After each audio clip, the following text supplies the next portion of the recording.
All right, good morning. Welcome everybody to Accuracy in America, brought to you by Accuracy in Academia. I'm your host, Don Irvine, joined by my co-host, Brian McNichol. Hello, deplorables, dregs, despicables, chumps, Neanderthals, semi-fascists, maggots, weirdos, and of course those dog-faced pony soldiers. All right. We use this platform called StreamYard, and I will give them, they keep adding more features that I know nothing about. And more, one of these days I'm gonna have to sit down there. It's like, we can like do an intro video and an outro video and all these kind of things. It's like, I'm going to have to ask my friend how to create those or whatever, because he uses it on his other podcast, and say, how do we do this so that we can spice this program up. There you go. All right. Well, I'm going to start off with the weather, because I do 99% of the time, or 95% of the time, because if you've been in the South and up to and through the Carolinas, you got hit hard, really, really hard. And this storm was Hurricane Helene was just devastating. I mean, Asheville, North Carolina. I mean, Chimney Rock, North Carolina. I mean, you have towns that are completely inundated, if not almost seem to be wiped off the map. And I was looking at where is it here? AP. Okay, so AP did a report. I guess it was. Oh no, Spectrum News One. I guess. Okay, I thought it was AP. Oh, I guess I came through the AP, but I got it through another website. So just to give you some idea of how much water came down, they're estimating that more than 40 trillion gallons of rain drenched the Southeast in the last week. Which is incredible. That's enough to fill Dallas Cowboy Stadium, 51,000 times, or Lake Tahoe just once. And if it was concentrated in the state of North Carolina, that much water would 3.5 feet deep. And it's enough to fill more than 60 Olympic-sized swimming pools. So this was a lot of water. I mean, and you're from the South. You've seen a lot of storms in your lifetime when you were living down there. I mean, it's I think it's part and parcel of life, but it seems that we get some severe storms. I think the other thing was that, we're up to like 160 deaths, and I think they're not finished. They haven't been able to get quite in there and and get everybody. Still a lot of people missing, and so this is I think they said it was the highest death count we've had since Katrina, or something like that, or second to Katrina, and next to a hurricane from like 1969. So this is a major.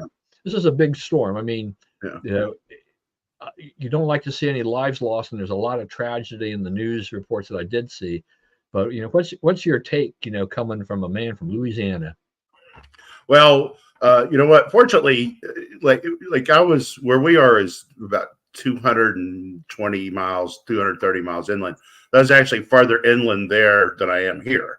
Here it's about 160 miles to the Atlantic. So you got some storms that had just recently been in the ocean, right?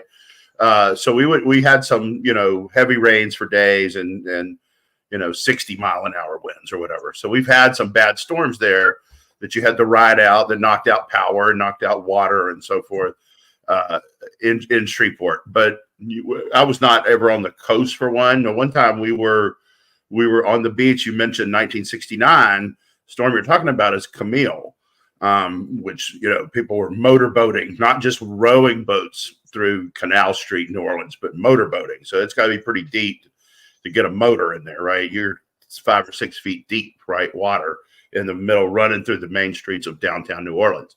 That was the one people. I don't know if you remember this. They tried to stand on a balcony of a hotel in Biloxi and have a big party and just party through it and get lashed by rain and not worry about it. And there was like 63 people who decided to do that, and 61 of them did not make it through the storm. So don't mess with these storms. It's not that the air is moving fast; it's that the air is moving things through it fast. And those are the things that end up impaling you, and don't mess with them. As for the storm, Asheville's been wiped out before. Lynchburg has been wiped out, right? Those mountain towns that are at the confluence of rivers, streams, lakes, and so forth. It's a tough situation when this happens because there's nowhere for the water to go. It doesn't really drain, right? The whole point of it is it drains down into the river. So if you're the river, there's no more draining, right? The soil does not hold water, right? So it's got to go. The water's going to move. It's not going to sink in like here when it rains. A lot of the rain just sinks into the ground, right? It becomes groundwater or whatever. So there's a lot of water moving, and since it's at mountain angles, it's moving with force.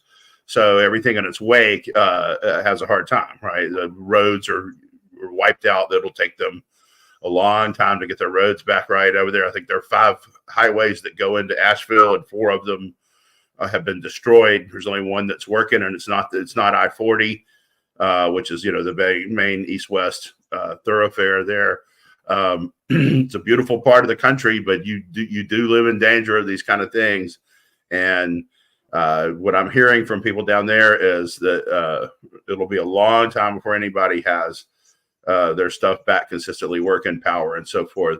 I guess you saw Elon Musk has opened up some Starlink opportunities for them and try to get some satellite communication so people can form their families and so forth. There are a lot of people in this storm, more so than you usually see in the ones down south, just because the nature, lay of the land, the nature of the geography and so forth, who their families don't know where they are, right? They've not been able, after all this time, even to inform their families where they are. I still see that, people were still looking for my brother and his family, so like those people, they're down in the hollers, of those mountains and so forth. And, it may be a long time before anyone even realizes they're there, let alone reached out to help them.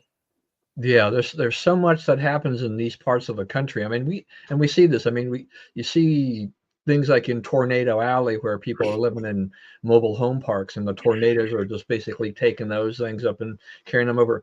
But some of these pictures about how things just wind up like all this debris just winds up in what was a lake or a river, and all of these things.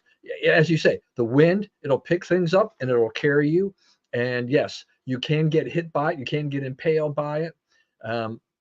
Sometimes I realize that people get caught off guard, and they, and things like that. There is that invincibility factor that comes with humans, that we it's just human nature, and we'll never, I think, train them otherwise. But the people think, oh, I can drive through this water. Yeah. I want to ride this out. I want to protect my stuff. Yeah. It's like your stuff is replaceable. You are not replaceable. Yeah, I mean, you will lose stuff, you will lose some memories, but is it is it memories versus your life? Right. In a lot of cases, water. I just don't think people understand with water and with wind how powerful forces of nature those are, and what deadly killers they can be. That it's just like, oh, it's just water. It's just like a street. I can take care of this. It's like, no. He's like, you can't. Your car cannot make it through, a foot of water. I mean, it will come into your car and it will come up, and you will drown in your own car if you're not wise enough. Abandon your car or something, get on the roof, do something, get out of there, or you never should have driven there to begin with. And, but it's just people have this weird thing about them that they do that.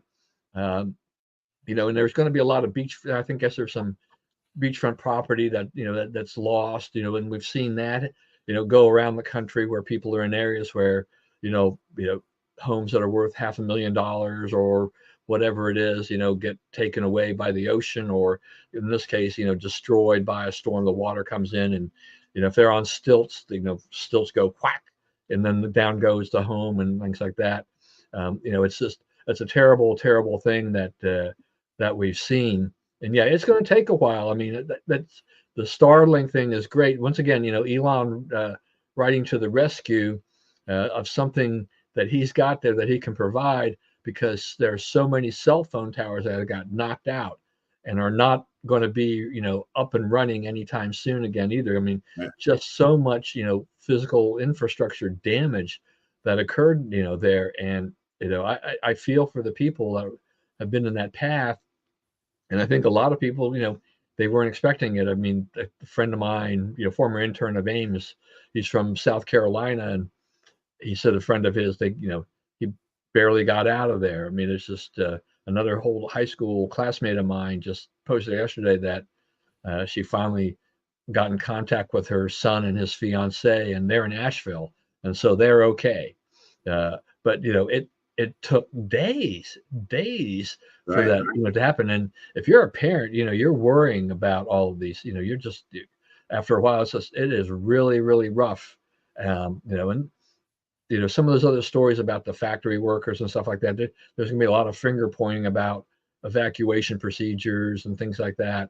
But this was an unheard of storm in so many facets. And we got the rain. So I was away last week, and baking in 107, 110 degree temperatures in Arizona, and checking on the weather here a little bit and seeing there was some rain. Now we just had our lawn in the last few weeks reseeded, and never had that done before. And so, but it requires watering the lawn a lot. And, we'd had gone through that kind of a dry spell. My wife was really getting tired of watering the lawn. And then we're like, we go away, and it was like perfect timing. It's like we leave town and it starts to rain, and we come back and the lawn is green. But now I needed to dry out so I can cut it. I hear you. It may not happen for a while. Yeah, it's like it's like every day it's like some kind of rain. It's not even a lot of rain necessarily every day, right? It's just like this constant just rain. In the morning when I go to the gym, it's very light, maybe even drizzly, but it's like day after day after day, and I'm like, there's got to be an end in sight to this. But I guess this is all kind of that remnants of just how the hurricane and what's left of it. We're now in the remnants of 2 hurricanes. Yeah. And what happens here, the people don't live here, just to explain what's going on. Like, it's been raining here for 2.5 weeks, 3 weeks, pretty much every day. I mean, pretty much, like, I can think of one day it didn't rain. It didn't rain Saturday. But I mean, it rains every day. It's good. It's already rained today. It's going to rain more today. It's going to rain tomorrow. And what happens is like, we're close to the edge. And so these storms, they circle around us and they go out over the ocean and get moisture and come back and hit us again. And so there's always some clouds and some rain on our side. And there's always some over getting renourished by the ocean, replenished with moisture by the ocean. And so, one goes away and the other one comes back. And so unless like some kind of high pressure or something, or a big frontal system knocks it out of our way, like we can get in these weather patterns where like there's not a sunny day for a month or more. And we're in one now. Saturday was a nice day, but everything before and after so far has been gray and rainy and drizzly, and I'm beginning to feel like I live in Washington State or some other place. It just Seattle and DC have the exact same average rainfall. Is that right? Yeah, 39 inches. Shreveport is 48 inches. But Shreveport, they get it all in about 12 storms that are big bad storms. But yeah, we're the same as Seattle, and you can kind of see how we get it, because we get into these periods where it just won't stop. Yeah. So Lori's used to this weather. Yeah. So she tells me the other night, this is her weather, cool and rainy. Please, take it back. I want your weather is drunk in our yard. You need to come pick it up. Yeah, that's what I hear. Yeah, the Shreveport is really dry. Yeah, it's just this is the weather. It comes and it goes, and you never know. I mean, as a matter of fact, my wife was talking to her sister, because we just came from Arizona where she's at, and she mentioned to her, because they broke another record in the Phoenix area yesterday. I think they hit 113, and so she says normally, August, sometime in September, they'll get some rain, and a little bit to mix into it. She says they haven't seen it. They just haven't. They haven't seen it, which only exacerbates the problems of Arizona of lack of water. And the heat itself. It can't cool. Right, right. It doesn't do anything. So this trip only reinforced my wife's belief is like, why does anybody live there? I can't live here, Right. Right. and all that. But my sister's acclimated, but Yeah. it's way too hot. You just have that little bit of time when you can do things. Matter of fact, I had some friends of mine who the guy retired from the military, and their last duty station was up in Washington, and so they retired and they moved to Arizona. And you retire after about 20 years, right? So you got that Mhm. one thing going. Then he's a doctor, and so now he's working in a I don't know pediatric hospital or something or other in Phoenix area. But it was the first time they've lived in Arizona during all their years in the military. And his wife was commenting on Facebook, it's like, it's really different here because they still have some young kids that are into sports, which Yeah. means things have to be done early in the morning to do some Yeah. practice like runs and things like that. Yeah. Because you get to 8 o'clock, 7, 8 o'clock in the morning, it starts to bake. Right. And so it's a dangerous level. So it's just like, yeah, this is, she's like, wow, it's really, really different here. But I mean, there's like everything else in the country. There's places that there's good and bad about it. There's always pros and Yeah. cons, right? It's pretty good, pretty sweet there, January, February. Yeah, Beats yeah, the it's heck pretty out of good. here. Yeah, yeah. I was thinking, I was like, should we return in February?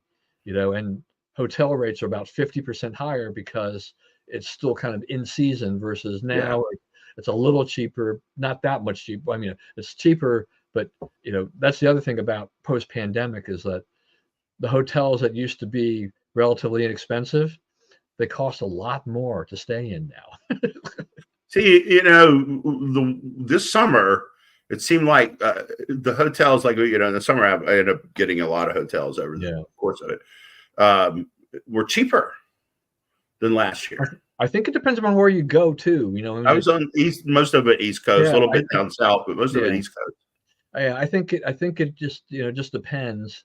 I thought we did pretty well where we were, and I wouldn't mind staying. There was a Spring Hill Suites in what's called Chandler, and it's Mhm. very close to where my sister-in-law lives in Mesa.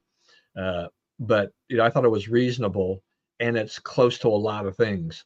In Yeah. particular, in the shopping center next door, across the street, is a Hobby Lobby, which is like a magnet for my wife. And I'm thinking like maybe I shouldn't go there anymore. I hear you. There's a lot of fabric in this house right now that I'm not sure she'll ever use. But if she watches this show, I'm sure I'm going to hear about it later. All right, enough on the weather and everything like that. Hopefully, our thoughts and prayers go out to those that have been affected by this. I hope everybody turns out to be the remaining people turn out to be okay and they can get reconnected with their loved ones. It's been a major disaster for the country there down there. So we have increasing tensions, in Israel. They're, Iran lobbed 180 plus missiles into Israel. So yeah, these everybody wants peace, right? These other guys want peace, and they're lobbing missiles. They're doing everything but show that they want peace. They want a settlement at all, and I think it only, in the bottom line, I think it only strengthens Israel to say, look, we got to go after them. We can't stand here and just let them do this. This is a reason why we've taken a tough stance. Right. They're in a, Israel's attitude is, we're never going to get a better chance to wipe this out. Yeah, most of the world opinion's against them, and I guess the ICC voted some kind of sanctions on them, and the UN and our weak, scandalously terrible administration did not veto it as it should have. So yeah, they're condemning them. But here's the thing about it: Israel's waist deep in it now, right? They're in a regional war. It should have been prevented. Again, our leadership was not up to the task. They are. It can't really get a lot worse on them, public opinion wise, right, than it is right now. So they're like, finish the job, wipe out the enemy completely, so that 5 years from now, you don't have to do this again, right? Decapitate all of it, make all of it dysfunctional or unfunctional, right? To the extent you can, right? Um, get rid of the infrastructure, hurt the infrastructure, decapitate the leadership. They killed Nasrallah last week, which was that's a guy who's been a huge thorn in their side for decades. Um, and finish the job, prosecute the war, do everything you can do now, because this is your chance, right? You're already taking whatever punishment you're going to take for it in world opinion or whatever. It's not, they're not going to stop. It's not going to get any worse because you keep going, right? You're sort of filled that box. So, this is their chance to rid themselves of this problem. And they're being very aggressive about how they're doing it because they're, time's working against them. They need to finish quickly, right? And so that's what they're doing. They're pedal to the metal to finish this and wipe out the forces against them now. Now, the truth of the matter is, the reality is, the force against them really is Iran, right? The Arabs have kind of made their peace with the concept that there's going to be an Israel, right? You saw that during the Trump administration when they were making flights from, Riyadh to Tel Aviv and so forth. The Saudis are okay with this, and the Oman, the Gulf state people are okay with this.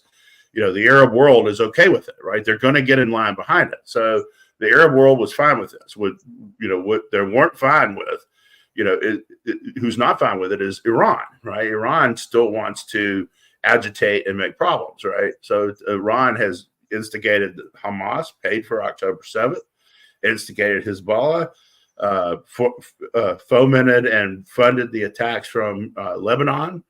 And now those people, Lebanon and the people in Gaza, are dealing with what happened from the situation that the Iranians put them in. So, I think the thing about it is that the good American leadership would, again, turn the public opinion against Iran, right? This is not a one or the other thing. Iran is the problem, not Israel, not the Arabs. It's Iran. And of course, the Biden administration comes in and rewards Iran, gives them all the money they need, and backs them as they do this. Yeah, I mean, and that's our administration is not doing a lot on this, right? I mean, they keep trying to go on this two-state solution path. They keep trying to find a way they want Israel to back off. It's like, look, Israel's under attack. It's October 2nd.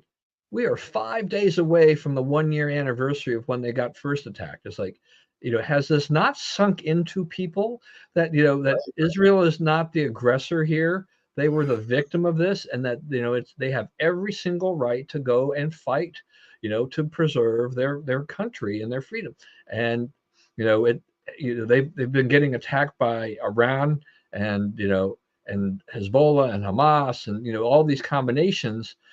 This whole thing about, what was it? They wiped out seven Hezbollah leaders here in the last week or so. You mentioned Nasrallah. That was extremely damaging to Hezbollah. I mean, they've got Hezbollah really kind of pinned back, on a lot of things there. They start taking out a lot of these top key people. But you're right too. It's like this is, they have to keep amping it up. They got to end this quickly and just keep doing this. And I think that's what we're seeing from Netanyahu and Israel, is that they have every plan, to basically say, we're going to retaliate. We're going to strike back for everything that's going on here. And, kind of like we're still seeing some campus protests here. But it doesn't seem to be, I guess because the election is not as big a headline feature as it was before. Plus, and I'm sure the Democrats are telling them to stifle themselves. Right, exactly. That was my other thing here. Is just like they probably put the word out saying like, can you do this quietly? Yeah, do it on the down low. Yeah, because that attracts attention, and that forces us to talk about the issue where we're horrible at. Yeah. The other thing that's happening is like the Muslims are starting to pick up on the fact that they're kind of brought up when convenient, right, by the Democrats. And so like you see, these Muslim groups in Michigan are starting to endorse Trump, right? Because they're saying, like he at least means what he says, right? He's at least not lying to us. So, and I think they think that they can work with him, and they can work with him, right? Trump's thing is legal immigration, not illegal immigration. And so, and a lot of those guys they have credentials, and they're the people who are, he's talking about stapling green cards to the diplomas.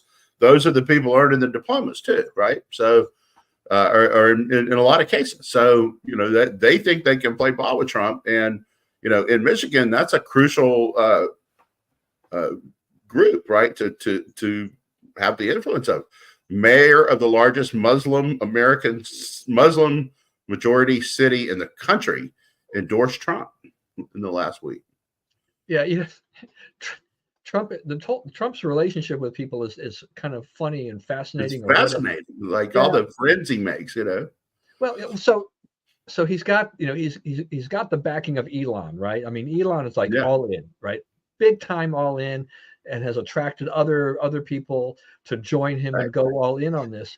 And yet, you have Trump on record about talking about previous about EVs being for the elites, right? But he also has said, that to the auto workers, that they take away, and I take away your jobs, and I'm going to, I'm going to fight for your jobs and things like that. But he's also said nice things about EVs too. I mean, right. And I think Trump and Elon both realize that EV business, including Tesla, would be better off if it was not backed by government mandates. Right. Yeah. I think the production can be at the right levels. It can, what the Biden administration is trying to do is, have an abrupt change to all electric vehicles, right? And it's only 11 years away now. They have 11 years to drop everything we're doing in the car business and completely change under them, right? So, and I think Elon realizes that, that's going to mean a lot of substandard cars get on the market, right? EVs themselves are going to take a bad name because they're going to have to be rushed to market to meet these mandates. I think he realizes that, the mandates don't really protect his industry, and he trusts himself to be innovative enough to succeed in whatever the rules are. Yeah. So you look at the car industry. Okay, yeah, and these mandates they've altered the landscape, but it's artificial, right? It's artificial. Right. All these rules, all these kind of mandates, these things that the Biden administration wanted to, in California, you've got to have 50% of the cars, by 2030. And some, I think in California, maybe it was 100% by 2035 or later. It's like, unrealistic things.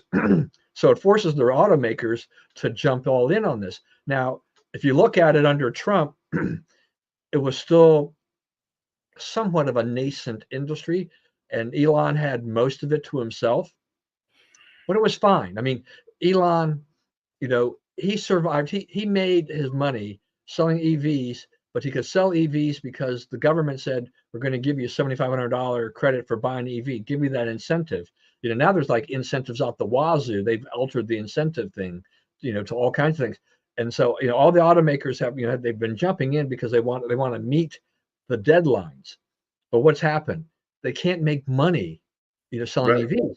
So wouldn't it be? Elon wasn't really alone with it. He was sharing it with the major automakers, right? There was the Chevy Volt, and Ford had a line of. Elon was dominating, I think. Yeah, he was dominating, but the major U.S. automakers were trying to see what they could do to get into the business, right? And so they're diverting resources from profitable endeavors to non-profitable ones because of government mandates. And that's not working for them. They're backing. They're just telling the government, we're not going to do it. You're not going to have any place to get all these EVs that you need. I think a lot of the people behind the EV laws don't care that we don't have enough cars, right? They're just assuming none of us have a car. So that's where this is headed. And I think that that's one of the things you can look for Trump to end on day one is the EV mandate. Yeah, I think that's got to go. The auto industry would have been better off just kind of going along at their own pace and let Right. let the natural order of things take place.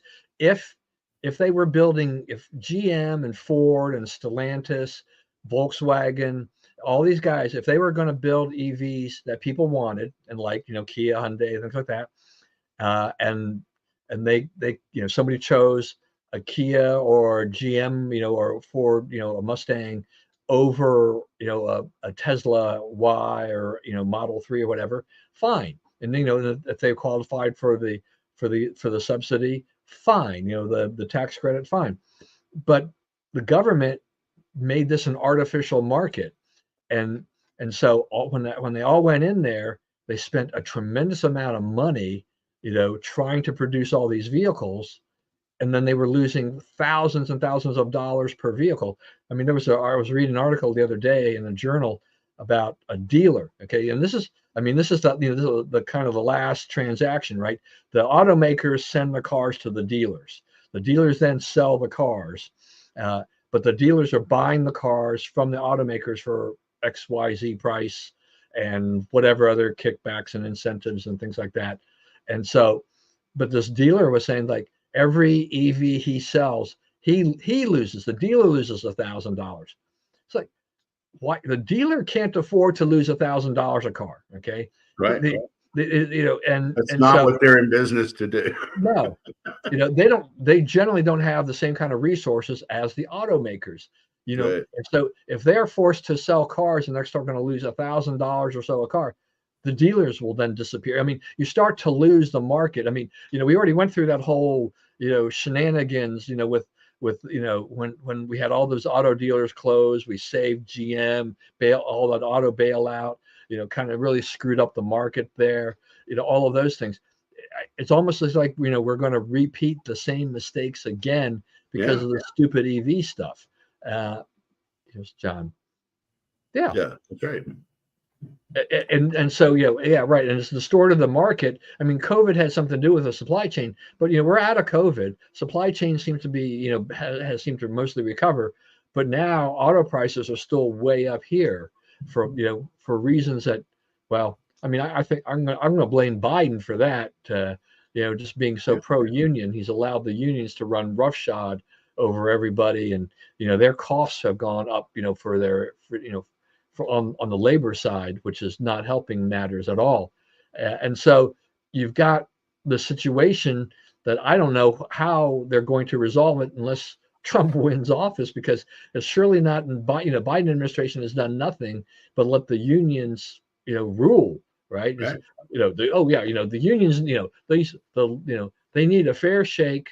The automakers need to share their profits with the workers, but the workers aren't even demanding now that inflation has slowed down, they're not even demanding a reduced level, something reasonable. They're trying to say, okay, well, we kind of fell behind before, so now we want X amount here, which is going to be well above inflation, and it'll just push up costs even more, even though a lot of these companies have been trying to increase wages along the way, right? Right. So it's all these factors are going in there, and it's going to be kind of interesting to see how this goes. But it'll be fixed pretty quickly if Trump wins. Right. I think that looks like he should win. I think that's it. I mean, you saw that picture I posted last week on Facebook when I was in a cyber truck, and I'd watched Tucker Carlson put a cyber truck through the motions up in Maine with some people, which was quite interesting because it was a chance to kind of see it do a lot of different things. And so I'm sitting in the car, and the owner goes, he says, now press this button. He says, press over here on the screen and then hit high. And so what that does is, it raised the Cybertruck up, right? What I forgot to do, or he forgot to remind me to do, is to hit it so that it would go back to its regular height. Because when I got out of the car, I just about stumbled. I'm lucky I didn't fall on my face on the pavement, because it was, I was not thinking, and I'm like, now the truck is X amount of inches higher, and I'm like, wait a minute here. Wow, long way down there. And people had asked on Facebook about, like, you okay down there, Don? Yeah, why is it a truck? And it's because it has a truck bed that is you cover. You know, you don't see the Yeah. truck bed, but you press a button, and it's like a slide door. It goes, and there's a truck bed, and it's like, you know, it's kind of ingenious in a lot Yeah. of ways. I mean, I would be hard pressed to drive one that's a car that's something that's 80 to $120,000. And as my friend said, he says, yeah, a couple of issues are one, you can't really park it in a garage because it's so huge, and two, that finish, that kind of stainless steel finish, it kind of gets if you put like these. He likes to put like flag magnets or whatever campaign magnets on there. He's very involved in the local Republican politics stuff. He does a lot. He runs it through parades and stuff. He says, if you leave it on there and it rains, he says a lot of times it gets kind of a little rust kind of things. He says it's a real pain to clean, and that's why people wrap their cyber trucks. If you see a wrapped cyber truck, it's just like people like, I don't want to clean this stinking thing. I'll just Yeah. wrap it. I hear you. But once again, Elon design, it's just this kind of cool factor. I will give him credit. Looks around the corner. He's a smart guy. He really is. It really is. Okay, next up, vice presidential debate. Now, I didn't go into this thinking that this VP debate was going to move the needle or anything like that. Tim Walz tried to lower expectations, saying that he wasn't a good debater. He lived up to that, or maybe he went below that bar. I don't know. It was not his finest moment on the stage. And JD Vance did pretty good. I thought Vance was good. I thought Walz was better than Harris. Right, he did have some grasp of policy. I think that I kept wondering, what is she thinking watching this? Vance keeps talking about this detailed policy things he wants to do, and Walz is over there nodding along. Yeah, I agree with a lot of what he said. It's like, shut up. But Vance knows how to talk about this. When people forget, we've talked about it on here before. Vance, when he was chosen, people were like, oh, such and such could have helped him carry such and such a state. Why didn't he get this guy, that guy, the other guy? He got Vance because Vance is the most effective person he could find at communicating Trumpism, right? Like, what are we talking about here? What is it that we want to do with these policies? And in many cases, he's better at explaining it than Trump. And that's a lot of what happened last night. Is he went through, they tried to paint him as abortion extremist. And Vance patiently took them through the argument of like, who's the real extremist here, right? That you come away thinking like, it's one thing, the exceptions for rape, incest, or life of the mother. It's another thing, to kill babies that were born because your plans to abort them didn't quite work out, right? And he was able to show that this does happen, and that indeed Walz does approve of it. And then, on the, how child care should work and so forth like that, Vance had better answers, and Walz agreed that Vance had better answers, right? And they're, as one of my friends pointed out, they're both talking about spending a lot of public money, right? They're talking about spending public money to solve private problems. Like child care is a private problem. Whatever you say what you want about it, but it ain't the government's problem how your kids get taken care of, right? It's your problem. So we can all agree that, hey, we're going to spend money and let government help solve it, if we want, but it remains a personal problem. So, I don't know. A lot of, if you're a small government conservative, you probably did not hear a lot you liked on either side last night, but you probably did come away thinking that the vice presidents are better, sharper at arguing the cases than the president candidates on both sides. Yeah, I think Vance dispelled a lot of notions about who he is and things like that. I mean, the weird claim and things like that, and other things that he may have said before. He was pretty much on target, on message last night. He did a good job handling the other views too. Right. I see what you're saying there, and some of that I don't necessarily disagree with, but so you're not just savaging people all the time. You're actually thinking about what just got said, right? And because people hear these things in a debate, and they're like, why wouldn't we do that? Because you're not thinking about the other side, and they're not steeped in policy, stuff, arguments like we are. right? For probably for the benefit of their mental health. But we're, Vance is able to walk people through this stuff and explain different ways of doing it, and explain where Trump's approach comes from. Yeah, I mean, and I think Vance, in some cases, was brutally honest. I mean, his mention about abortion, about how the GOP has not done a good job on this. That the trust, they haven't earned the trust. I mean, this is true. This has been since Roe v. Wade collapsed. Basically, was this has been a problem for the GOP to really define who and what they are on this issue. We've been trying to talk about this is a states' rights thing, and it gets muddled with a lot of other things, gets mixed up with this national abortion ban, which Trump has now said, there's no way I'm going to sign one. And that really is kind of the policy, I think, that real Republicans, real conservatives should be saying. It's like, look, this is a state issue. This is not this is something that, we don't need a national ban.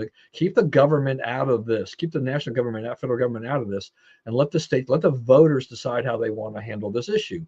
And it may not make a lot of pro-life people happy, but I'm glad that he kind of put that out there. It's also right. It's also a lot of the people that joined our fight to overthrow Roe, right, did so because the federalism arguments, right? That's what they weren't there out of saving lives. They were there out of federal government should not be telling states how to handle this issue, right? There's no reason for this to be a federal issue. Okay, so we're going to say, thanks for your support, but we weren't really fighting for what you're fighting for. For 51 years, that's what we sought. We sought get it out of the federal government, get it out of having a federally enunciated right to abortion, found in a penumbra of whatever it was. You remember, I can't remember what that phrase was, but it was like, it wasn't in the Constitution. There was nowhere in the Constitution that said you had a right to abortion or a right to privacy from which stemmed the right to abortion, right? And that's the other thing that they turn around is the right to privacy also was used to make it, outlaw laws against contraception, outlaw laws against homosexual marriage, and so forth, right? So when Justice Thomas and others rightfully point out, everything that's based on a right to privacy is on murky legal ground. They're all like, he's going to take away your stuff, your rights. It's like, he's not taking away your rights, but he's telling you, you need legislation to back up what you're doing, because, relying on court rulings is not good, because we've already told you, there is no right to privacy. That stuff was made up. Yeah, and it's like, I'm disappointed personally every time I see a state basically, codify abortion into their state constitution and things like that. But this is how it, this is their right. I mean, if the voters went to the polls, the voters voted and they say that's what they want, then that's what it gets. Now, if there's a method to overturn that later or whatever, and they do that, that's fine. But it's within that state, and let the people residing in that state make the decision. And if you're residing in that state and you're not happy, well, look at who voted, or how many people voted. A lot of times it'll be where the voter turnout was not as high as maybe it could have been. Maybe your side didn't get the vote out. Right. There's so many factors. Win hearts and minds. You're going to have to win hearts and minds. You got a pretty winnable case, but you're going to have to make it. Yeah, and I think the Democrats, when the abortion issue energized a lot of Democrats, and it didn't energize as many Republicans on this, and they thought this was, with Roe v. Wade, the fight was really over, but this is just the beginning of a different kind of fight that you basically have 50 fights, right, which should redound to our benefit, but right. The people who've run the political movement of pro-life have been not good at it for a long time. Right. Yeah. That's right. I mean, squandered a lot of easy victories.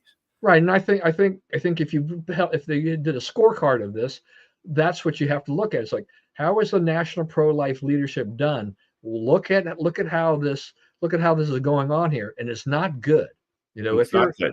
Yeah, they could have made a lot of choices that made this go a lot better than it has. Yeah, absolutely. So yeah, the blame goes on them, for this. But Some yeah, of some them, does. right. So for this, so there are a lot of factors that are in this, but walls. I don't know. I mean, there's this. I was listening to 538 Politics podcast, and they were just doing their analysis, and they said, I don't know who did the count. Walls mentioned Minnesota 25 times last night. So that they'll probably never hear again. Yeah. The high water mark for Minnesota mentions. Yeah, the high water mark for Minnesota. But going back to something earlier too, it's like there was a time, I think, when popular opinion said that you select your running mate looking for a way for that running mate to help you in a specific state or group of states. And I think we've gotten away from that, because I mean, you don't pick Tim Walz to win Minnesota, necessarily, because Minnesota was likely going to go Democrat. I mean, it's right. But I think that I think in the case of Walz, the case that got made was, whether it's right or not, is that he would also help you in Wisconsin, Michigan, Iowa, maybe. The whole blue wall thing. But yeah, your point's correct. Yeah. So we've kind of gotten away with that, especially in the case of Vance. Yeah. Right. He was, I don't know, because the Democrats passed on Shapiro, which would have helped them in Pennsylvania for Walz. Democrats, I mean, the Republicans passed on a lot of people to get a guy from a state that Trump is almost certainly going to win, was almost certainly going to win beforehand. Right. But what Vance brings to it is he can really explain Trumpism. He really makes the arguments well. That's what came through last night. Right. And I think when I look at, I've scanned through some of the analysis, from, what I've seen was just that there are a lot of people in the media, not on the Trump side. They're kind of like, what was it? Lindsay Davis, she was like, Walz's performance was, kind of reminded, it was kind of like Biden's performance, right? Others in the media were very disappointed at Walz's performance, and some had to begrudgingly admit that Vance explained what MAGA Trumpism is better than Trump did on many occasions, on many issues. And that's what we need, because Trump often gets lost with personal attacks. He goes down these personal attack things, and he loses sight of the bigger issues, which are things that can win over. So Trump is Trump, and he's always going to be Trump. If Vance actually winds up being the guy to elucidate the Trump message on issues, then that's great. That's fine, because they can go out there together, and they can have Vance can go out there and talk about Vance can talk about the economy, the border, and stuff like that. Trump can feed into that with some of the other things, but Vance, and Vance didn't bring up pets being eaten, so we don't have to have that controversy going on, and stuff like that. And the Harris administration, as such, or Biden Harris, they still don't really have a great answer on immigration. They don't have a great answer for the economy. I think didn't Vance say last night, in response to something Wall said, says, well, Harris, they've been in office for 3.5 years. What have they done, right? Right. That's also a real effective argument. It is. It is an extremely effective argument. Just keep throwing that back in their face. They keep trying to avoid it, but keep using that. Those are the things that you can remind voters, of what's going on here. Now, once again, as we've said on this program, so we're down to 33 days. I haven't filled in my mail-in ballot. I haven't gone around to do anything yet. So I haven't voted in Maryland, but others around the country have. Actually, it'll be kind of interesting. I don't even know what's going to happen, down south, right? I mean, how is voting going to be affected in some of those areas, that got hit? That North Carolina, it's really interesting because Asheville is a deeply blue city, right, of course. Right. Yeah.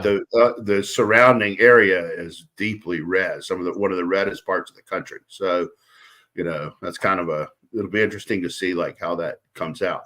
Early voting trends, registration is going very good for Republicans, especially in the states that matter: Pennsylvania, Arizona, Georgia, Wisconsin, Michigan.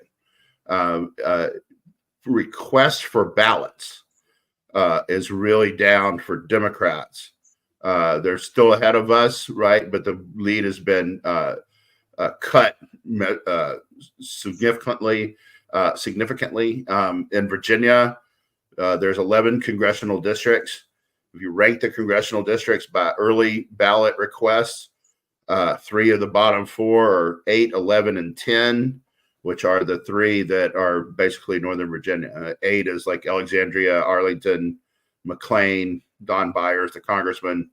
11 is most of Fairfax, and 10 and a little bit of Prince William, and 10 is the rest of Fairfax and Loudoun. So, the blue belt across the top of Northern Virginia, the Democrats are not turning out for early voting. And if they don't bank those early voting advantages, right, then they'll be in trouble on election night, because, election night comes in, all those people down south, downstate, and out in southwestern Virginia and so forth.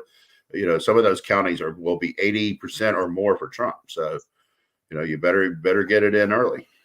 Yeah, so I've been following Real Clear Politics, and to me it seems that what I'm seeing now is I'm seeing a lot more. It's all within. It's still a very close race, but margin of error on the polling. But I'm seeing a lot more movement towards Trump on the polls that they're reporting on. So they have Washington Post, North Carolina, they've got Trump up 50-48. Emerson's got Trump up 49-48. Quinnipiac has got Trump up 49-48. That's 3 left-leaning pollsters. Right. That's come out pro-left. Yeah. So you've got this is what that's what to me is amazing. Atlas Intel, Pennsylvania, 51-48. I tried to look them up. I guess there's something out of Brazil originally. Atlas, they were the most accurate pollster in the United States in the 2020 cycle. Is that right? Okay. Yeah. So anyway, so you see this, and then they do their compilation, and they just have Electoral College, Trump in Pennsylvania, plus 0.1, North Carolina, Trump plus 0.7, Georgia, Trump 1.5, Trump in Arizona 2.1, Wisconsin, Harris 0.4, Michigan, Harris 1.4, Nevada, Harris 1.1. But we're just seeing, how close this is. But it seems that there's really the moment. If there is any momentum, I think it's actually swinging to Trump. If you're looking at polls, and polls are difficult because it's that snapshot in time and everything like that. The real thing that we're going to wait and see is the voting and how it breaks out among the states. And we're looking at the Electoral College, and I still think deep in my heart that Trump's got an advantage there when push comes to shove. And I think you can kind of see in some of the reaction to this debate that the Democrats see the same thing. Yeah. Right. It's a hard hit. It's like, no, these things aren't happening. You can see that they spotted the problem, and this was a last chance to, land a haymaker and get the momentum back on their side. And they know that, whatever you think of who won or lost yesterday, it's definitely not the case that the Democrats got a lot of momentum out of it. Right. And if you look at it, if you look at the VP debates, from the point of view of like, this person could be the next president. Should something, should the president, be, have to vacate office, die in office or whatever, or serve, with the president and then become kind of the natural, next nominee. And then it's like, so if you look at that and you're like, okay, so who looks more presidential at this point and can handle that? It certainly wasn't Tim Walz overall stumbling and trying to figure out. And and I think Vance just threw him off. And of course, so he didn't have, he didn't have good explanations about things, and kind of stumbled his way into being friends of school shooters, and saying that he has been a knucklehead. And it's like, I don't think you want to say the word knucklehead. Describe yourself as a knucklehead, type of thing like that. It's like, we're a heartbeat from the presidency. Yeah. The heartbeat from the presidency guy. We're hoping it's you and I can call him a knucklehead. You should not describe yourself as a knucklehead, in my opinion. All right, we're winding up here. But and the other thing too is Polymarket. It's got them pretty even. Polymarket is always interesting, and because if you watch it, it change. Because it's a betting market, it changes. Right. Harris has had some advantage, but that advantage has been slipping. It's just kind of an interesting kind of thing like this. So it's about 50-50. It'll vary. I mean, maybe 50-49 either way. But it's an extremely tight race on the betting markets. And I guess I tend to think that with polling, there are a lot of people who are not going to tell the pollsters that they're voting for Trump, and they will vote for Trump in the end. Well, there's people out there now saying that they think there's some people who won't tell them they're voting for Kamala. Yeah. So, I mean, I don't really know. The point that I keep coming back to on that, though, is polls are what people say they're going to do. Voter registration and early voting requests is what they're going to do, right? It's actually taking action. And those numbers are both really positively Trump, really. And you've got to separate the likely voters, the registered voters, all kinds of things. There's so many different types of polls out there in terms of what group of people that they actually polled. And polling is going to, polling in parts of, North Carolina and stuff like that, that's going to be hard because a lot of this is done by cell phone and things like that, communication that they don't have. There's going to be some interesting things going on there that they're going to lose some insight there in those areas that got hit by Helene as well. Right. All right, I think that's enough. Let's go ahead and wrap it up, Brian. Let's see. Pete Rose died. A great baseball player. First baseball game I ever went to. Astros were ahead 3-2 in the 8th inning, and Pete Rose got a 2-run, 2-out single to win 4-3 for the Reds. So I always hated him. No, I'm just kidding. But I mean, he was always a great player on rival teams. He was also a rival to us on the 1980 Phils. The Phillies hadn't won a World Series in more than 100 years, and he went there and won a World Series. Controversial, of course, he got caught betting. I think baseball, people argue about this. I think baseball did the right thing to never let him back in because especially now that they have, FanDuel at your seat and all this kind of stuff, the people need to know that the players and the managers don't have a betting stake in the outcome. Because if they do, if they're all going to nod and wink and let one team win, I'm not going to go watch that, right? I'm not going to go watch fixed games. So it will kill that sport if gambling is allowed to look like gambling has influence on it. And I do admire baseball for standing up to him, standing up on that and not ever letting him in. Yeah, I think there's going to be, and I think we're already seeing now, a lot of debate about Pete Rose in the Hall of Fame now that he's passed, and should they go ahead and do this? The moral argument says no. I mean, but you do have the guy who had what, over 4,200 hits, Charlie Hustle. He was a great baseball player. So for us old timers, we'll remember him and everything like that. But maybe, I don't know, maybe at some point. The thing about him was every time he hit the ball, he ran as hard as he could to first base. Yeah. Right. So if you're the shortstop, you're just going to lollygag it over there. I mean, you might make it, but you might not. So when it's him, you can't lollygag it. So you're hurrying a little bit. So you're more likely to make mistakes because of his hustle. Yeah. Well, and even All-Star game, right? Ray Fosse. Yeah. Blasted Ray Fosse to win an All-Star game. Yeah. So, yeah, I know. I mean, but that Pete Rose was 110% baseball. I mean, that was it. Right. That's right. And we're playing a game. We. Yeah. So, yeah. Anyway, so, yeah, I'll just add Jimmy Carter turned 100, which he wasn't expected to make it to. So, yeah, happy birthday to Jimmy Carter for that. That's not a lot of people necessarily get to 100. I certainly won't get there, I'm sure. So, anyway, all right. Well, that's it, everybody. Thank you for joining us today. Hope you enjoyed it. Hope you are, as always, stay safe and stay well. Remember, we live in the greatest country in the world. Do not let anyone tell you otherwise. And as always, God bless America. And we will see you again next week.